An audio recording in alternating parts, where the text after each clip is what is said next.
Halo teman-teman mahasiswa, kembali bersama dengan saya Esther Krisnawati dalam video pembelajaran untuk mata kuliah Ilmu Sosial Budaya Dasar atau ISBD.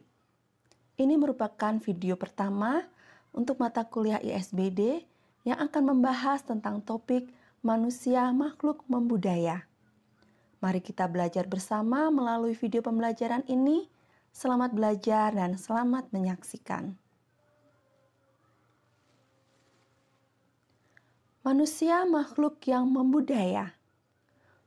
Pernyataan ini menyadarkan kita bahwa dari semua jenis ciptaan Tuhan, hanya manusialah yang merupakan makhluk yang membudaya. Jadi, hidup membudaya merupakan ciri khas dari kehidupan manusia. Mengapa demikian? Karena manusia adalah makhluk yang memiliki hak istimewa. Lalu, apa hak istimewa dari manusia? Hak istimewa manusia pada dasarnya berakar pada penciptaan oleh Allah. Dalam penciptaan tersebut, manusia ditempatkan dalam kondisi eksistensial berkeseragaman dengan Tuhan, atau dalam bahasa Latinnya adalah imago Dei. Jadi bisa dikatakan manusia itu adalah segambar dan serupa dengan Allah. Dalam dialog tersebut, manusia pada hakikatnya diberi kemampuan dan kesempatan untuk mentaati perintah-perintah Tuhan.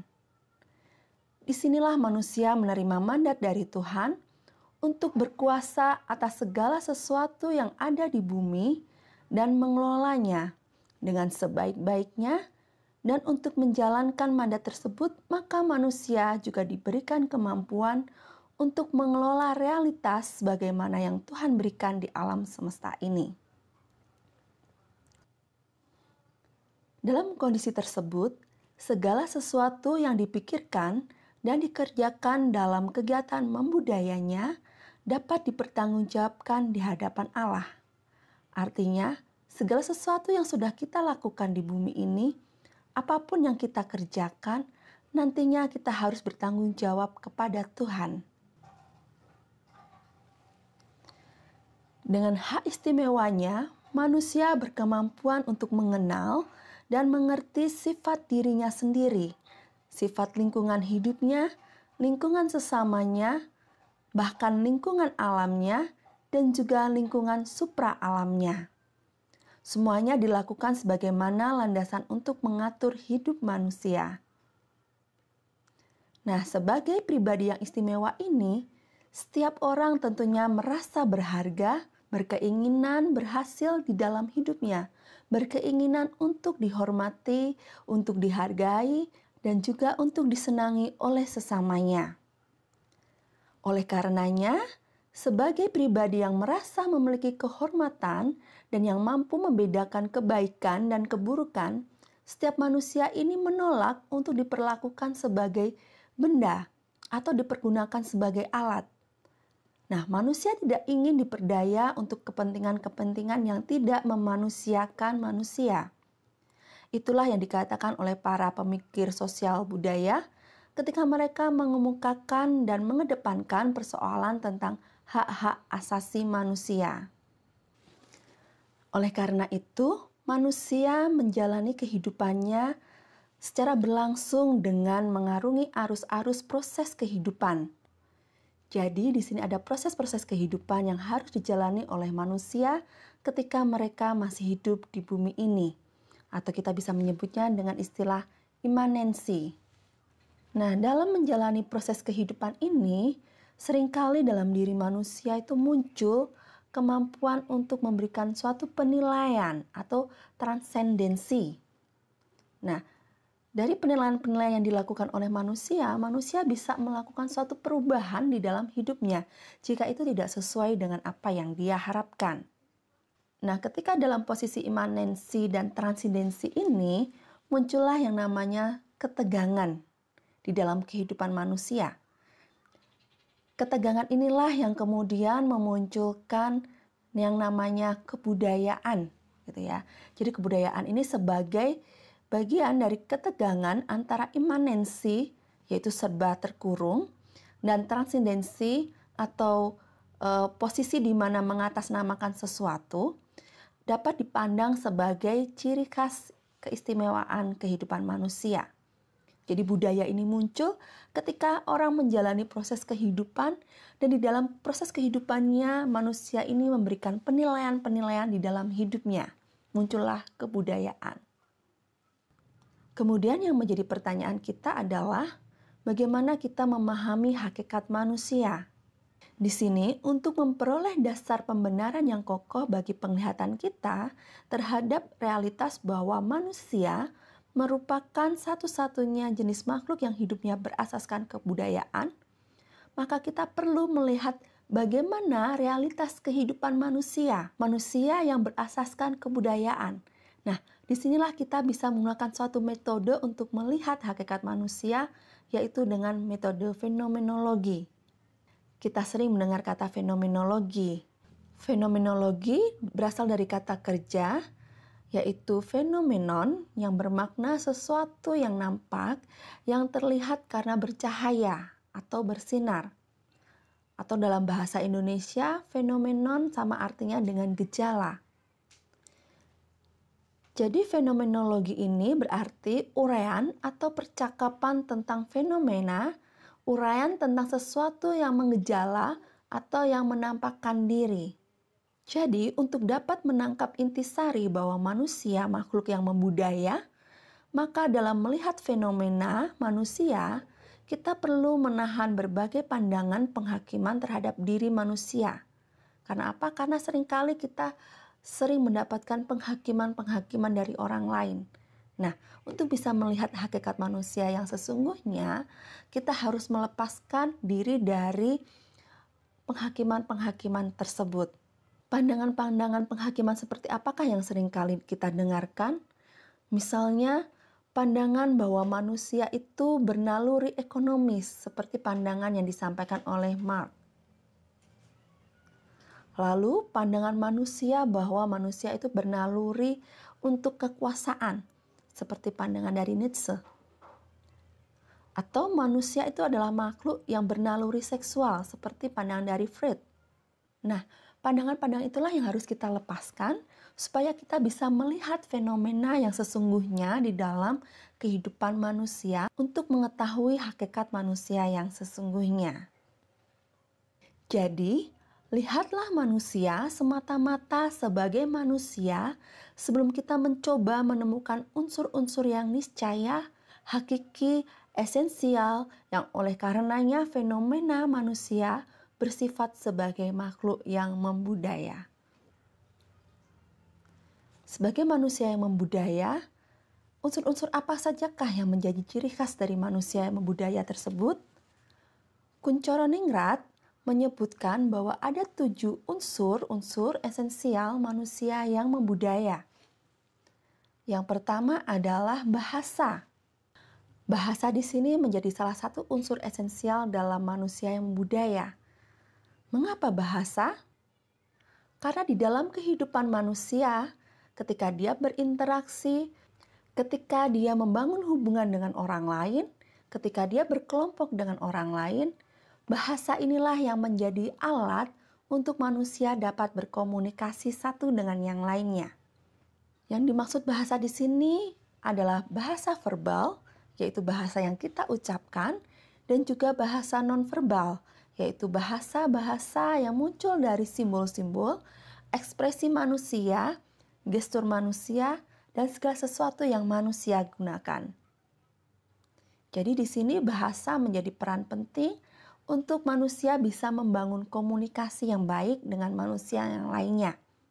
Dengan bahasa, manusia juga dapat memenuhi kebutuhan hidupnya. Dengan bahasa, manusia juga menciptakan peradaban yang baru. Unsur selanjutnya yang kedua adalah pengetahuan. Mengapa pengetahuan menjadi penting bagi manusia yang membudaya?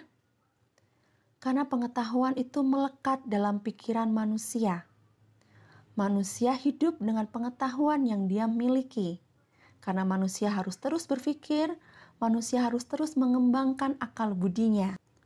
Nah, dengan perkembangan teknologi, maka pengetahuan juga akan terus berkembang dan akan terus berubah. Dengan pengetahuan kita bisa menciptakan suatu teknologi yang baru yang berguna bagi kehidupan manusia. Sebagai contohnya misalnya, dulu sebelum orang tahu bagaimana mengembangbiakkan bayi tabung, orang masih susah untuk bisa mendapatkan keturunan. Tapi dengan adanya perkembangan pengetahuan dan juga teknologi yang ada, maka orang dapat mempraktekkan bayi tabung untuk bisa mendapatkan keturunan. Dengan pengetahuan yang berubah, maka akan merubah juga kebudayaan manusia. Dengan pengetahuan, manusia dapat menciptakan peradaban yang lebih maju. Namun kita juga harus berhati-hati. Pengetahuan yang tidak diimbangi dengan akal budi yang baik, maka pengetahuan itu juga dapat menghancurkan kehidupan manusia. Pengetahuan bisa disalahgunakan untuk hal-hal yang tidak baik dalam kehidupan manusia. Sebaliknya, pengetahuan yang kita gunakan dengan baik, dengan bijak, maka pengetahuan itu akan menjadikan manusia menjadi lebih baik, manusia menjadi lebih maju, dan manusia dapat menciptakan karya-karya yang berguna bagi kehidupan manusia saat ini dan selanjutnya. Unsur yang ketiga adalah peralatan hidup. Dengan adanya perkembangan zaman, perubahan peradaban manusia yang lebih maju, maka peralatan hidup manusia pun mengalami perubahan. Sangat jelas bahwa seiring dengan pertambahan waktu, maka peralatan hidup manusia menjadi berubah dari dengan yang menggunakan batu. Dulu ketika manusia masih dalam kehidupan peradaban kuno, manusia menggunakan batu. Kemudian manusia mulai menggunakan kayu. Kemudian berlanjut lagi manusia menggunakan besi. Dan sekarang manusia mencoba menggunakan plastik di dalam membuat peralatan hidupnya. Peralatan hidup juga mengalami kompleksitas dari yang sangat sederhana, kemudian menjadi modern, bahkan menjadi rumit, dan serba cepat, serta serba instan. Jadi orang akan semakin mudah menggunakan peralatan hidup. Kemudian unsur yang keempat adalah mata pencaharian. Mata pencaharian ini menjadi unsur esensial dalam kehidupan manusia yang membudaya. Mengapa? Karena dengan mata pencaharian, manusia dapat memenuhi kebutuhan hidupnya. Perubahan dalam mata pencaharian ini sangat jelas terlihat, dimulai dari berburu dan meramu, menanam dan berdagang, kemudian mulai ada industri dan jasa, dan seterusnya hingga sekarang. Jadi dengan mata pencaharian ini, manusia berupaya untuk dapat memenuhi hidupnya, supaya manusia masih dapat melangsungkan hidupnya hingga kelak nanti. Jadi melalui mata pencaharian ini, manusia berupaya bekerja keras untuk dapat menghasilkan sesuatu guna memenuhi kebutuhan dalam kehidupan mereka.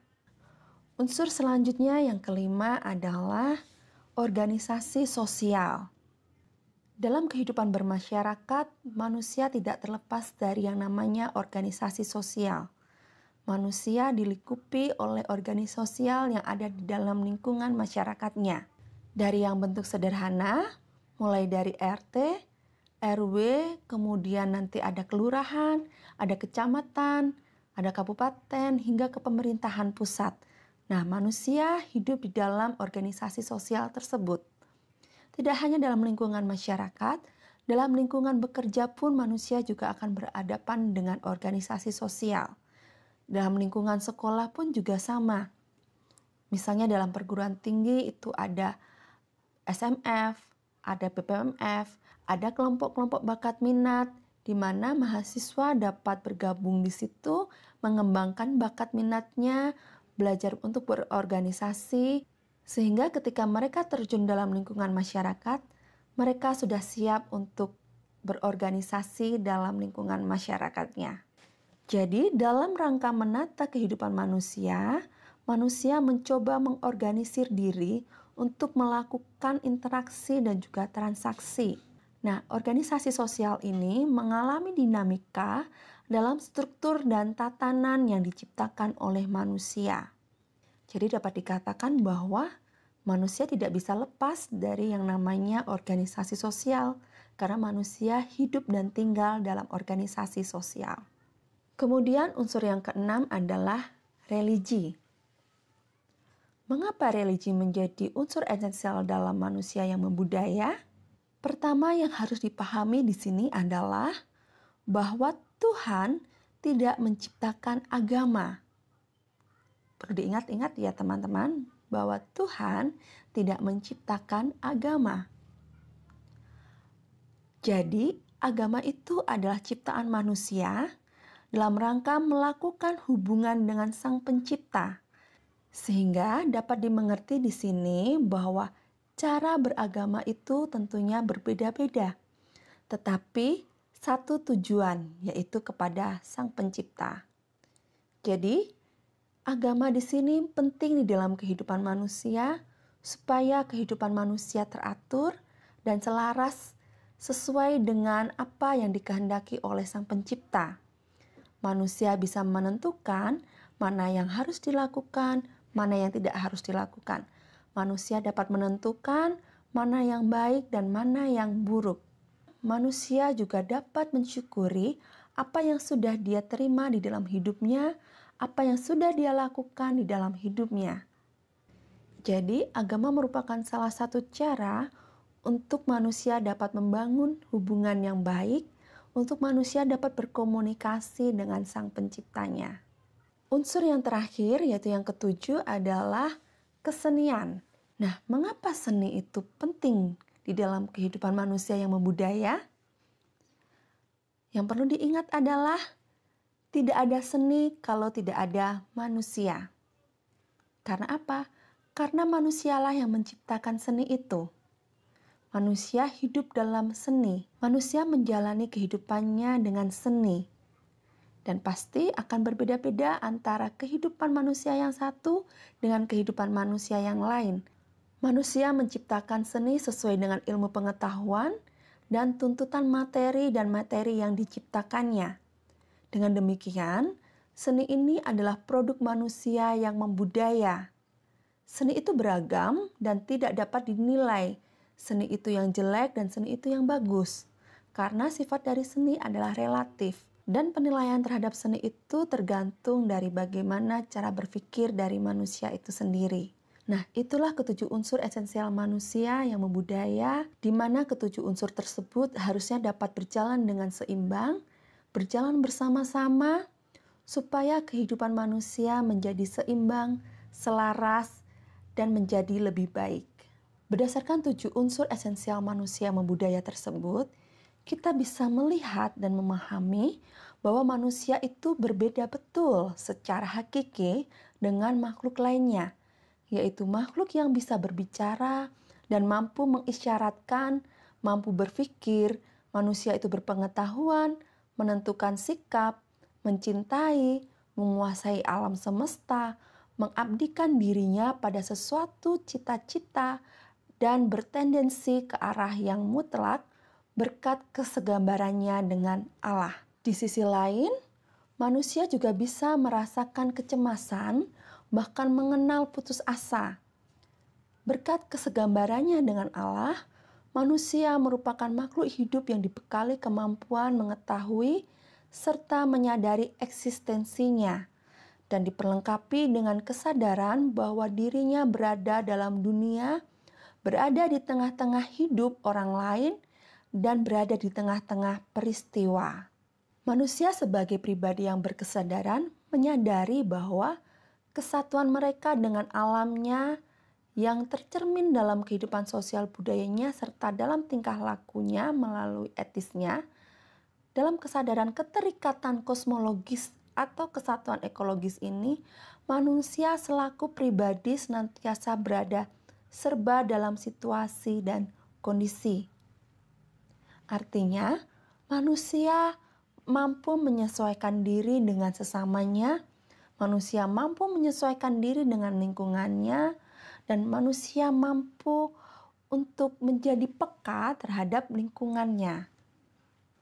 Manusia sebagai pribadi yang berkesadaran menyadari kesatuan mereka dengan alamnya yang tercermin dalam kehidupan sosial budayanya serta dalam tingkah laku etisnya.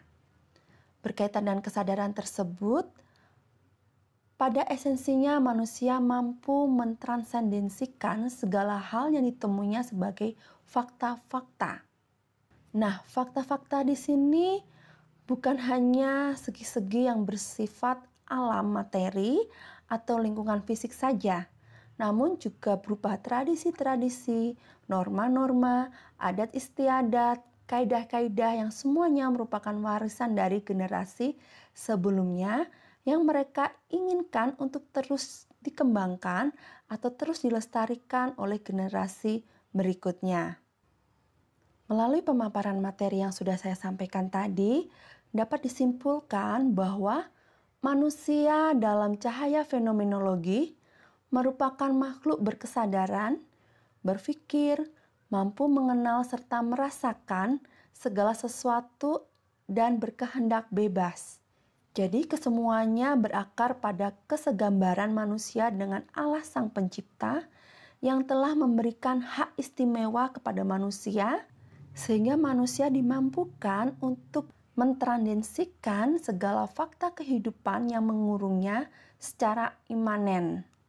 Jadi, model kemampuan tersebut membuahkan hasil yang berwujud cara hidup yang senantiasa melekatkan pada diri manusia, dimanapun dan kapanpun yang melibatkan kegiatan berbahasa, beserta kemampuan penciptaan dan penggunaan sistem simbolik lainnya. Kegiatan yang melibatkan olah pengetahuan, penciptaan, kemudian ada penggunaan peralatan hidup, kemudian ada mata pencaharian hidup, manusia berorganisasi sosial, manusia beragama, dan manusia berkesenian. Manusia yang esensinya merupakan makhluk membudaya dengan segala akal budi dan dayanya mengolah realitas demi martabat kemanusiaannya. Demikian materi yang dapat saya sampaikan melalui video pembelajaran ini. Jika teman-teman ada pertanyaan atau ada penjelasan yang masih kurang jelas, silakan teman-teman nanti boleh bertanya ketika kita melakukan diskusi melalui Gmeet atau melalui WhatsApp group. Kiranya apa yang sudah saya sampaikan dapat teman-teman pahami dan kita akan bertemu lagi di pertemuan berikutnya dengan topik yang berbeda. Terus belajar, tetap jaga kesehatan. Terima kasih, Tuhan memberkati. Bye-bye.